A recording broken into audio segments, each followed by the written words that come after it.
Hello guys, paano nga pa natin malalaman na ang ating baterya ay kailangan ng i-charge, kailangan ng dagdagan ng tubig, or okay pa ito, or kung ang battery natin ay deads na or hindi na gumagana.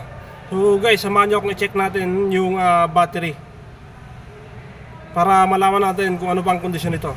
So ngayon guys, tuturo ko kung paano natin i-check o tamang pag-check ng ating battery condition.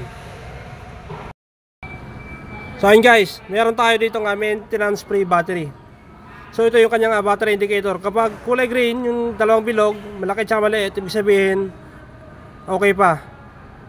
Kung kulay black naman yung dalawang bilog, ibig sabihin kailangan ng charge. And then, kailangan naman ng check up kung yung battery natin ay kulay black tsaka wala nang kulay yung sa gitna niya. So kaya na-check natin tong battery indicator ng battery na to guys. So yan yung kanyang battery indicator. Kulay green pa siya. Yung sa loob na bilog, and then yung sa labas. Ibig sabihin okay pa tong battery na to. Pero kung halimbawa yung kulay green na yun ay naging kulay itim na, parehas, kailangan na siyang i-charge.